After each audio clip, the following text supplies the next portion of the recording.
함께 은혜 나눌 말씀은 사사기 8장 22절로 23절 말씀입니다. 구약성경 사사기 8장 22절로 23절 말씀입니다.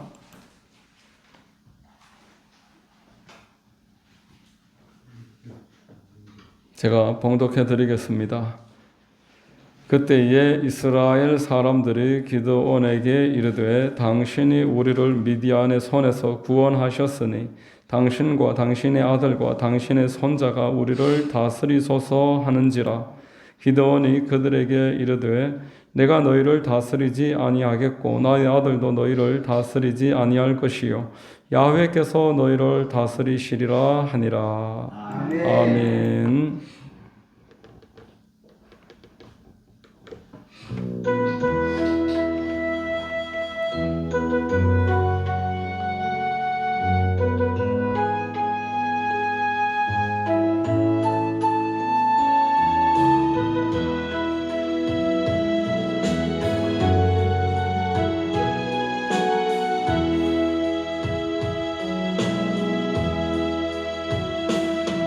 두 손 들고 찬양합니다. 다시 오실 왕 여호와께 오직 주만이 나를 다스리네.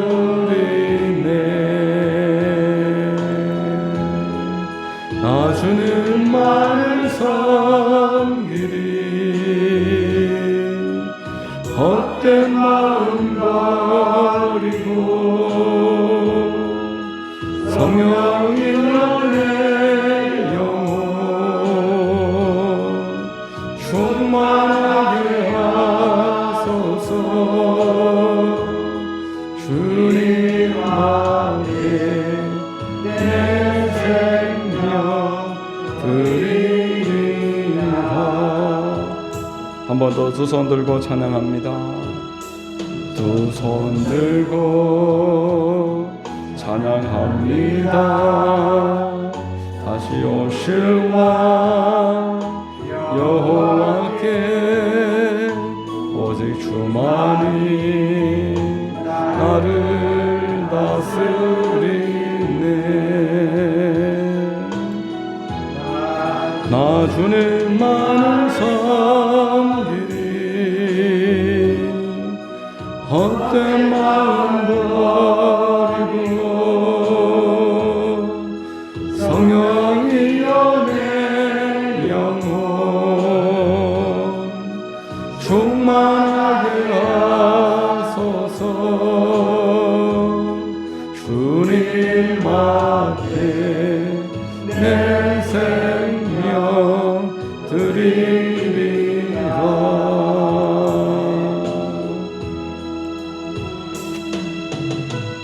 아멘. 할렐루야. 아멘. 금요 기도에 나오신 여러분들을 주님 이름으로 환영하고 축복합니다. 저는 봉독해드린 사사기서 8장 22절로 23절을 통해서 십자가의 의미, 이와 같은 제목으로 말씀의 은혜를 나누겠습니다. 성령께서 큰 은혜 더해 주시기를 바랍니다. 자, 여러분, 우리가 사사기서를 계속 살펴보고 있습니다. 이 사사기에 오늘 나오고 있는 주인공 기드온은 차례차례 계속 성장해가고 있는 인물입니다. 기드온에게 일어난 이 변화들은 하나님의 사람이 이렇게 세워지는 과정에 관해서 우리에게 많은 생각과 묵상을 하게 해주고 있습니다. 하나님은 사람을 구원하셔서 그냥 내버려 놓으시는 분이 아니고 키워가시는 분이고 다스려 가시는 분이고 그를 통해서 이 땅에서 목적이 있으신 분이시다라는 것입니다. 자, 오늘 말씀에서 우리가 생각해 볼 수 있는 것은 첫 번째로 하나님께 영광 돌릴 사람을 사용하십니다.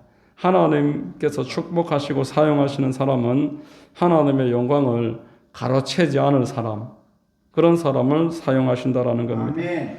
여러분, 마귀는 아름다운 모습을 가지고 있었고 큰 영광 가운데 있었지만 하나님의 영광을 시샘하고 자기를 더 높이려고 했던 잘못된 생각 때문에 아름다움도 잃어버리고 축복도 다 잃고 말았습니다. 마귀는 그래서 이 땅에 떨어져서 본인이 했던 모든 실수와 죄를 우리에게 고스란히 반복되도록 하는 일을 하고 있다는 것입니다. 성경 속의 인물들을 보면은 하나님의 많은 복을 받았다가도 영광을 가로채려고 하는 생각과 행동을 했을 때에 오히려 그걸 다 잃어버리게 되는 것들을 보게 되는 것입니다. 여러분, 아담과 하와는 큰 축복 가운데 있었습니다. 그런데 마귀의 게임을 받아서 하나님의 영광을 가로채려는 그런 유혹을 이기지 못하고 결국 넘어지고 말았습니다. 그래서 다른 것들도 다 잃어버렸던 것입니다. 반대로 하나님께 순종을 하고 하나님께 영광 돌려드리려고 했던 사람들은 하나님이 그를 축복하십니다. 아브라함이 나이 100세에 얻은 이삭을 모리아산에서 제물로 바치려고 할 때 하나님이 영광 받으셨습니다. 아멘. 그리고 그를 축복하시고 더 이상 아멘. 그에게 시험하시지 아니하셨다. 성경은 말씀하고 있는 것입니다. 아브라함을 보면서 알게 되는 것은 하나님이 사람을 세워나가시는 과정이 있고 좌충우돌하지만 하나님의 열심으로 말미암아 하나님의 뜻이 이루어진다라는 것입니다. 아멘. 하루아침에 이루어지지는 않지만 하나님이 부르신 자, 하나님이 택하신 백성은 날마다 조금씩 어려움도 있지만 성장해 나간다는 겁니다. 자, 아멘. 여러분, 하나님께서 기도원을 어떻게 연단시키셨습니까? 기도원을 시험하시고 테스트하십니다. 기도원이 그 32,000명의 사람이 함께 있었을 때 그들을 돌려보내라. 터무니없는 많은 숫자를 돌려보내라. 그렇게 하십니다. 32,000명이 있었는데 미디안은 훨씬 더 많은 숫자가 있음에도 불구하고 먼저 22,000명 돌려보내라. 그래 순종을 했더니만 남은 10,000명에서 9,700명 또 돌려보내라. 그 9,700명 돌려보내고 300명 남았을 때 그 9,700과 300을 나누는 기준은 다른 내용이 없습니다. 다만 소수기 때문에 그 300명과 같이 가라. 자, 7장 우리가 살펴봤었던 7장 2절과 3절 같이 한번 읽어보겠습니다. 야훼께서 기드온에게 이르시되 너를 따르는 백성이 너무 많은즉 내가 그들의 손에 미디안 사람을 넘겨주지 아니하리니 이는 이스라엘이 나를 거슬러 스스로 자랑하기를 내 손이 나를 구원하였다 할까 함이니라. 이제 너는 백성의 귀에 외쳐 이르기를 누구든지 두려워 떠는 자는 길라산을 떠나 돌아가라 하라 하시니 이에 돌아간 백성이 22,000명이요 남은 자가 10,000명이었더라. 이렇게 말합니다. 네가 스스로 자랑할 것이기 때문에 네 스스로 교만해질 것이기 때문에 나는 너를 축복할 수가 없다. 네가 좀 더 낮춰줘야 된다. 더 힘을 빼야 된다. 여러분, 하나님께서 하나님의 택함받은 자녀들의 힘을 빼실 때가 있습니다. 낮추실 때가 있습니다. 스스로 겸손해지기 어렵기 때문에 하나님께서 그 사람이 하나님의 영광을 가로챌 것을 막아주시는 것입니다. 하나님의 영광을 가로채면은 망하기 때문입니다. 하나님께서는 겸손한 자에게 은혜를 주시고 아멘. 교만한 자를 대적하신다라고 말했습니다. 아멘. 우리가 스스로 겸손해지기 어렵기 때문에 하나님의 손 안에서 하나님의 다스림 안에서 겸손해질 수밖에 없습니다. 베드로전서 5장 6절에 그러므로 하나님의 능하신 손 아래에서 겸손하라. 때가 되면 너희를 높이시리라. 아멘. 하나님의 손 아래에서 그리스도인들이 겸손하게 만들어진다. 저와 여러분들도 하나님이 이렇게 누르고 있을 때는 얼마나 겸손해지는지 모릅니다. 하나님 죽기까지 충성하겠습니다. 근데 하나님이 손을 딱 거두시면은 또 그 마음이 달라지는 거죠. 자, 여러분, 요셉이 하나님의 사용하시는 그 과정을 한번 생각해 보면은 요셉을 하나님이 다루시는 과정이 참 인상 깊습니다. 요셉을 하나님이 처음부터 축복하시려고 작정을 하셨습니다. 그런데 이 요셉이 형들에게 팔려서 노예로 끌려갑니다. 성실하게 일했음에도 불구하고 누명을 뒤집어서서 감옥에 들어갑니다. 감옥에 들어갔는데 거기서도 잘했습니다마는 계속 하나님의 때가 안 다가오는 겁니다. 술 관원장, 떡 관원장 이들에게도 기대했지만 실망하게 됩니다.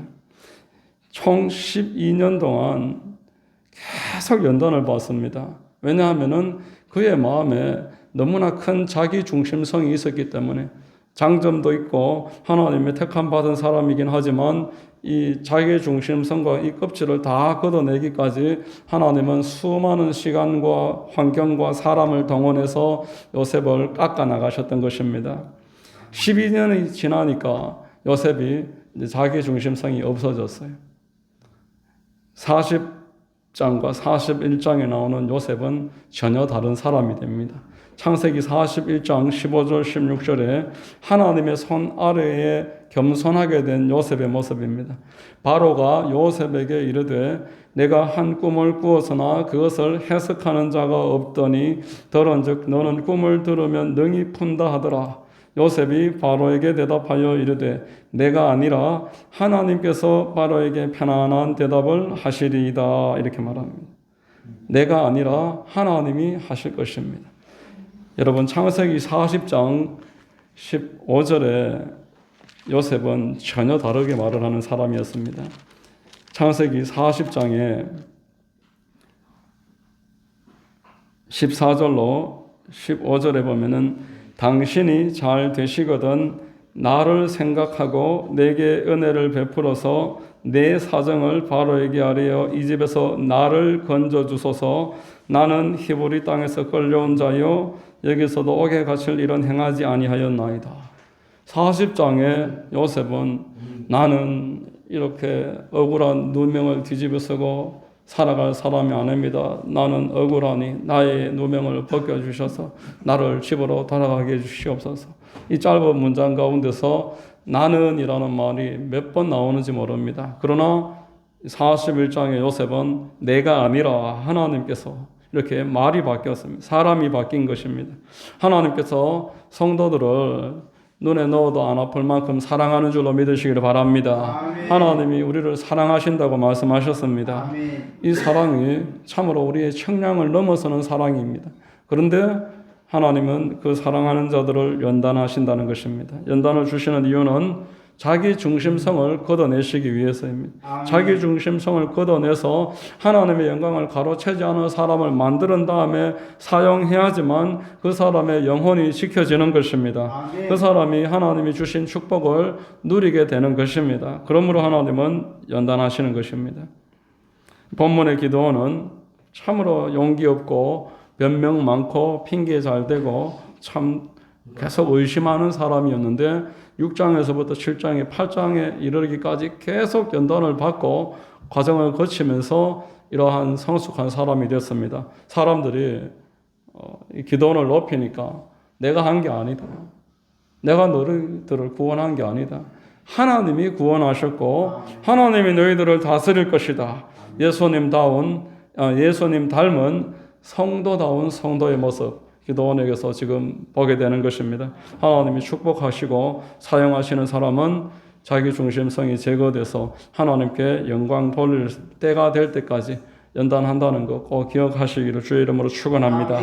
자, 두 번째로 여러분 하나님께서는 구원과 다스림을 짝 씌워 놓으셨습니다. 하나님이 구원하시면 다스리시는 거예요. 하나님이 구원하셨는데 안 다스리는 그런 경우는 없습니다. 하나님이 다스리기 위해서 구원하셨습니다. 아멘. 오늘 22절, 23절 같이 한번 읽어보겠습니다. 그때에 이스라엘 사람들이 기드온에게 이르되 당신이 우리를 미디안의 손에서 구원하셨으니 당신과 당신의 아들과 당신의 손자가 우리를 다스리소서 하는지라. 기드온이 그들에게 이르되 내가 너희를 다스리지 아니하겠고 나의 아들도 너희를 다스리지 아니할 것이요 야훼께서 너희를 다스리시리라. 이렇게 말합니다. 기드온에게 우리의 왕이 되어 주십시오. 당신만 있으면 될 것 같습니다. 그러니까 야훼께서 하신 일이다. 야훼께서 너희들을 다스리실 것이다. 이렇게 말하는 것입니다. 여러분 성경에 사사들이나 왕이 나오는 것은 예수 그리스도께서 우리를 이제 다스리실 것에 대한 예표입니다. 이 땅에 오실 예수님이 하실 일을 그 기름 부음 받은 제사장이나 선지자나 왕이 이제 본으로 보이는 것입니다. 미리 예고편으로. 그래서 이 사사들을 통해서 구원하는 것은 왕으로서 우리를 다스릴 그리스도에 대한 예표인 것입니다. 하나님은 저와 여러분들을 구원하신 다음에 다스리시는 줄로 믿으시기를 바랍니다. 여러분, 하나님은 처음부터 목적이 우리를 향한 축복인 것입니다. 천지를 창조하시고 6일 동안 모든 것을 다 지으신 다음에 가장 마지막에 사람을 만드셔서 생육하고 정복하고 다스리고 충만하라, 이 땅에 모든 것들을 맡기셨습니다. 얼마나 큰 축복입니까? 여러분, 우리가 어항에 물고기를 한번 생각해 보십시오. 어항을 하나 사와서 자갈을 깔고 물도 넣고 산소 넣는 그 물레방아 같은 것도 하나 넣어 놓고 그리고 먹을 것도 넣고 제일 마지막에 물고기를 이렇게 다 투하하잖아요. 그리고 잘 살아라 이러지, 빨리 죽어라 그렇게 하는 사람이 어디 있습니까? 그처럼 하나님이 우리를 다 만들어 놓으시고 하나의 지분도 없는데, 우리가 여기에서 어떤 자격이 없는데 맡겨주셨어요. 생육하고 번성하고 충만하고 다스리라. 그런데 도둑이 와서 우리를 도둑질하고 죽이고 망하게 한다는 겁니다. 우리의 것을 빼앗아간다는 겁니다. 하나님과의 관계를 빼앗아가고 우리가 누릴 영적인 부요함을 빼앗아가고 우리의 모든 삶에 큰 어려움을 만들어내는 존재가 있습니다. 요한복음 10장 10절에 도둑이 오는 것은 도둑질하고 죽이고 멸망시키려는 것뿐이요 내가 온 것은 양으로 생명을 얻게 하고 더 풍성히 얻게 하려는 것이라, 이렇게 말했습니다. 도둑의 말을 들었으니까 도둑이 되어서 죄인이 되어서 하나님 앞에 범죄하게 됐습니다. 여러분, 성경은 말씀하시기를 죄는 하나님과 우리 사이에 벽을 만든다 그랬습니다. 그러나 죄는 마귀에게는 합법적인 구실을 주는 것입니다. 우리 공동체를 깨뜨리고 우리의 가정을 허물어뜨리고 우리 개인의 영성을 파괴할 합법적인 근거가 죄에 있습니다. 하나님은 죄를 미워하시고 마귀는 죄를 부추기는 것입니다.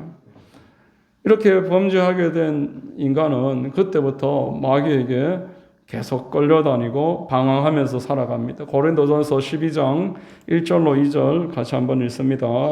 형제들아, 신령한 것에 대하여 나는 너희가 알지 못하기를 원하지 아니하노니 너희도 알거니와 너희가 이방인으로 있을 때에 말 못하는 우상에게로 끄는 그대로 끌려갔느니라. 그때에 너희는 그 가운데 공중의 권세 잡은 자를 따랐으니 곧 지금 불순종의 아들들 가운데서 역사하는 영이라. 자, 에베소서 2장 2절까지 읽었습니다. 원수 마귀가 우리를 끌고 다닌다는 거예요. 끄는 그대로 끌고 다닌다, 이렇게 말씀을 하고 있습니다.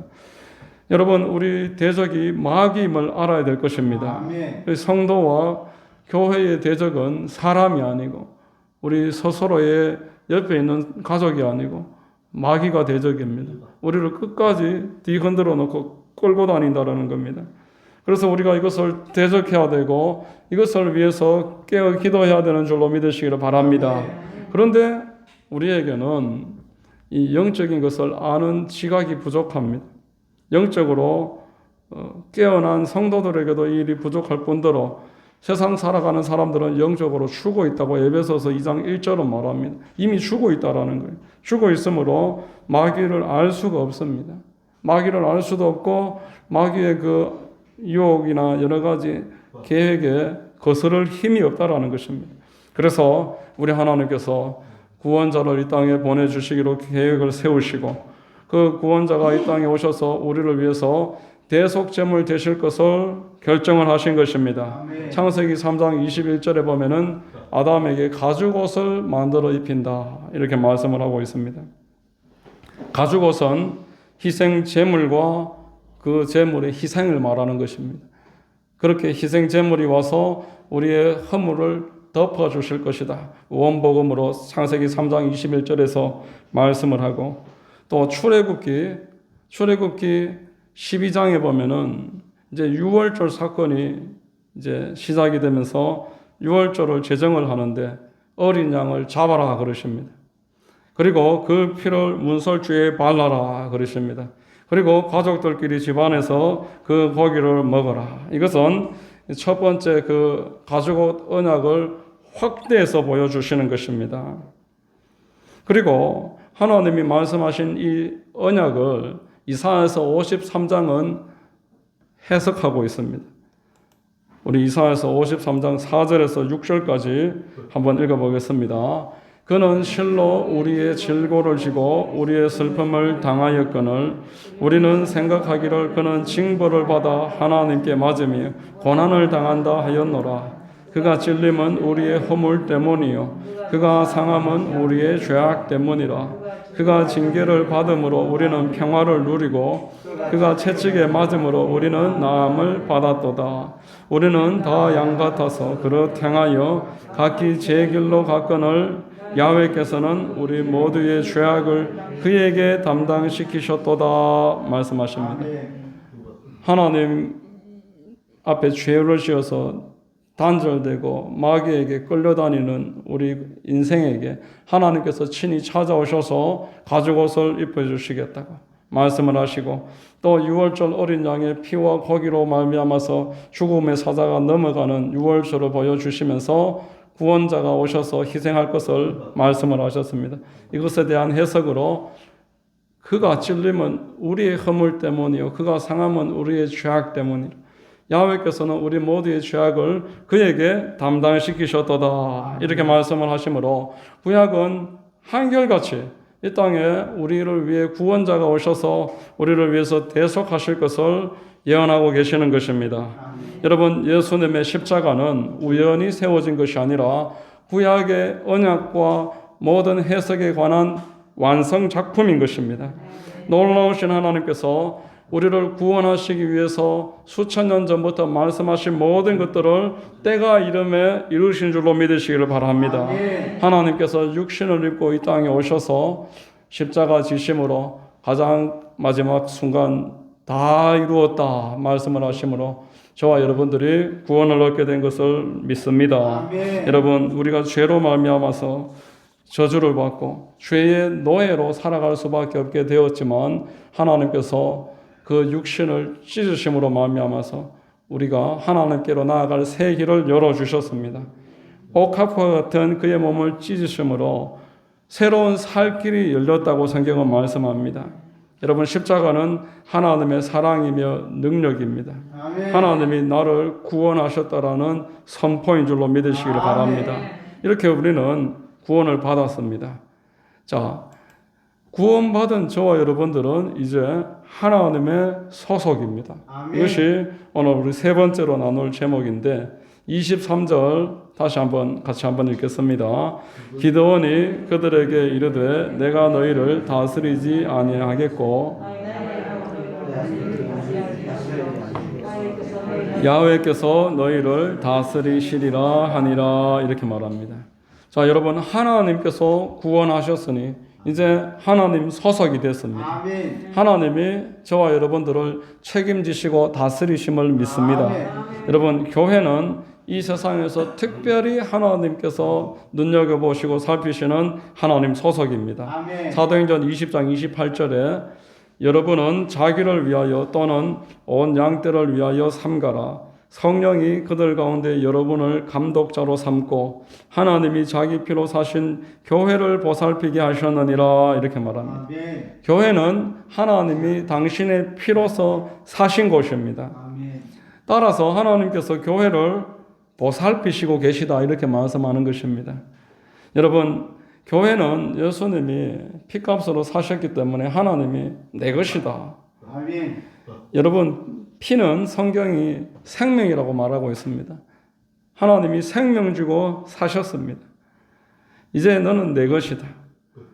여러분, 제가 청년 시절에 그 공동체에서 같이 그 성경 공부했던 책 재밌는 제목이 하나 있어서 소개를 하겠습니다. 책 제목이 예수님 짤이라는 책이었습니다. 에베소서를 토대로 성경 공부하는 책이었는데 예수님 짤이. 자, 여러분, 성도의 가치를 깨닫게 해주는 그런 내용의 책이었습니다. 여러분, 이게 만약에 10,000원 주고 샀으면 얼마짜리입니까? 10,000원짜리죠. 어떤 차를 1억 주고 샀으면 얼마짜리입니까? 1억짜리죠. 우리를 예수님이 당신의 생명 주고 사셨으면 우리는 얼마짜리입니까? 예수님짜리인 거예요. 저 여러분은 예수님짜리입니다. 저 여러분은 세상 사람들이 평가하고 내가 생각하는 그런 값어치가 아니다는 겁니다. 옆에 있는 저분은 예수님짜리입니다. 예수님이 생명 주시고 예수님이 내 것이라고 선포하신 예수님짜리인 줄로 믿으시기를 바랍니다. 여러분, 사람들은 우리의 가치를 자기들 마음대로 판가름합니다. 저 사람은 젊다. 저 사람은 돈도 많다. 저 사람은 건강하고 또 어떤 지위가 있다. 이렇게 사람의 가치를 자기 스스로 매깁니다. 그런데 예수님은 우리의 가치는 값으로 따질 수 없다라고 말합니다. 로마서 5장 8절에 우리가 아직 죄인 되었을 때에 그리스도께서 우리를 위하여 죽으심으로 하나님께서 우리에 대한 자기의 사랑을 확증하셨느니라 말씀하는 것입니다. 여러분, 예수님을 주시고 우리를 사셨으니까 하나님이 우리를 보는 눈이 얼마나 사랑스럽게 쳐다보고 계시겠습니까? 로마서 8장 32절에 자기 아들을 아끼지 아니하시고 우리 모든 사람을 위하여 내주시니가 어찌 그 아들과 함께 모든 것을 우리에게 주시지 아니하겠느냐, 이렇게 말씀하는 것입니다. 여러분, 예수 그리스도의 십자가로 말미암아서 저와 여러분들은 그 누구에게도 정죄받지 않게 된 줄로 믿으시기를 바랍니다. 하나님의 사랑과 관심의 대상이 된 것입니다. 우리를 위해서 죽으셨던 예수님은 부활하셔서 지금도 하늘 보좌 우편에서 우리를 위해서 간구하고 계십니다. 여러분, 성도들은 십자가를 통과해서 성도가 되는 것입니다. 십자가를 통과해야지만 하나님께로 나아갈 수 있습니다.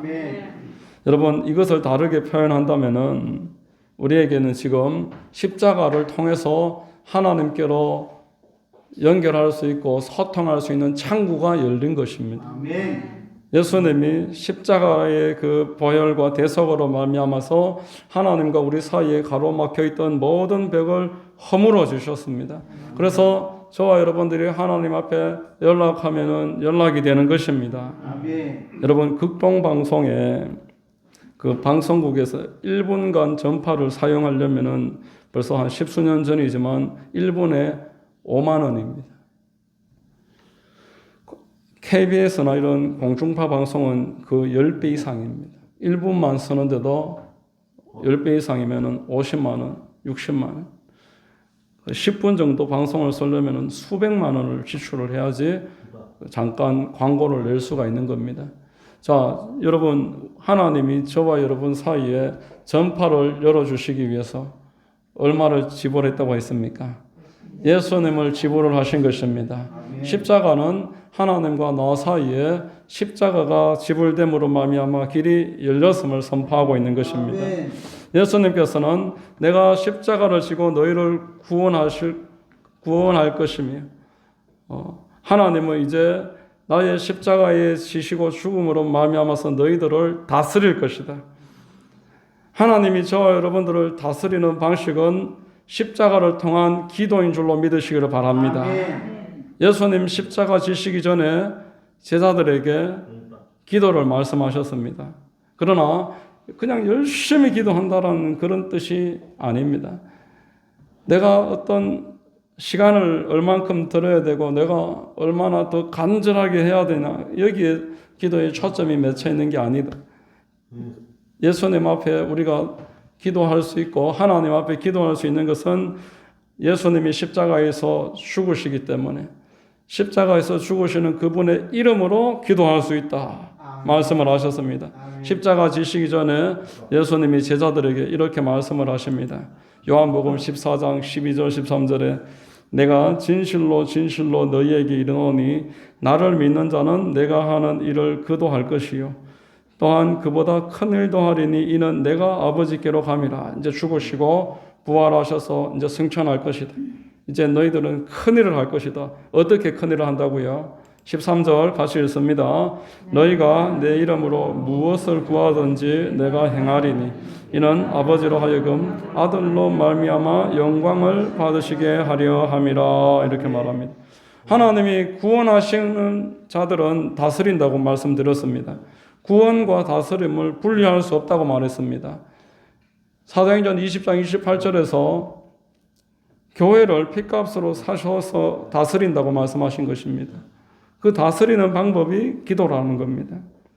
하나님은 다스리시는데 우리 편에서는 이제 기도하는 것입니다. 저와 여러분들이 기도할 수 있는 근거는 십자가입니다. 아멘. 저와 여러분들은 십자가의 보혈로 아들의 지위를 가지고서 기도하는 것입니다. 이것이 십자가가 우리 신앙의 중심이어야 되고 십자가가 가지고 있는 의미를 우리가 반드시 깊이 깨달아야 되는 이유입니다. 영원히 멸망할 수밖에 없는 저와 여러분들이 에스겔서 37장에 의하면은 마른 뼈와 같은 자들인데 이미 죽어 있는 자들인데 예수님이 보혈을 흘리심으로 저와 여러분들에게 보혈을 수혈하셨습니다. 저와 여러분들의 예수님의 생명이 우리 안에 들어온 것입니다. 이제 하나님의 의를 덧입게 되었습니다. 이제 하나님 앞에 창구가 열려졌습니다. 아멘. 우리가 나아가면은 받아주시겠다라는 것입니다. 아멘. 여러분, 갈보리의 십자가는 우리를 구원하기 위해서 무엇이 필요한지를 보여주고 있는 것입니다. 하나님이 우리를 구원하기 위해서 어떠한 일을 하셨는지를 보여주고 있습니다. 하나님이 십자가를 통해서 죄를 사하시고 저와 여러분의 관계가 회복이 되고 하나님과의 관계가 활짝 소통이 되고 이제 십자가를 바라보면서 언제든지 회개하고 기도하면서 나아갈 수 있게 된 것입니다. 아멘. 그래서 저와 여러분들은 이 성금요일에 십자가에 피 흘리신 우리 주님을 이렇게 감사하고 함께 십자가의 의미를 날마다 깊이 묵상함으로 우리의 신앙이 날마다 회복이 되고 우리를 세상에서 유혹하고 미혹하고 우리 육신의 한계로 말미암아서 주저앉아 있을지라도 다시 한번 십자가 붙잡고 일어서게 되는 줄로 믿으시기를 바랍니다. 아멘. 하나님이 십자가를 통해서 오늘도 우리를 살리시고 세임 주시고 축복하시는 줄로 믿습니다. 아멘. 기도하겠습니다. 하나님 아버지 감사합니다. 오늘도 말씀을 통해서 참으로 우리를 구원하시고 다스리신다고 말씀해 주시니 감사합니다. 예수님의 십자가를 날마다 잊지 말고 바라보게 하시고 우리의 값어치를 세상의 판단에 내맡기지 말고 오직 하나님이 바라보시는 대로 우리 스스로를 바라보고 우리 교회를 바라보고 이 땅의 사람들을 십자가를 통해서 바라봄으로 긍휼히 여기고 위에서 기도할 줄 아는 그러한 성숙함이 있게 하여 주시옵소서. 아멘. 세상을 이기고 세상을 승리하며 우리에게 주어진 시간을 영혼의 때를 위해서 잘 사용하는 지혜가 있게 하여 주시옵소서. 아멘. 우리 성도님들 한 분 한 분을 축복하셔서 위로하시고 새 힘 주시고 오늘 기도할 때 하늘문을 활짝 열어주셔서 하나님 앞에 모든 것 자백하고 회개함으로 말미암아 성령의 충만함을 받는 시간 되도록 역사하여 주옵소서. 아멘. 감사합니다. 모든 말씀을 믿사옵고 예수님 이름으로 기도드립니다. 아멘. 아멘. 자, 우리 같이 찬송 한 장 하고 기도하겠습니다.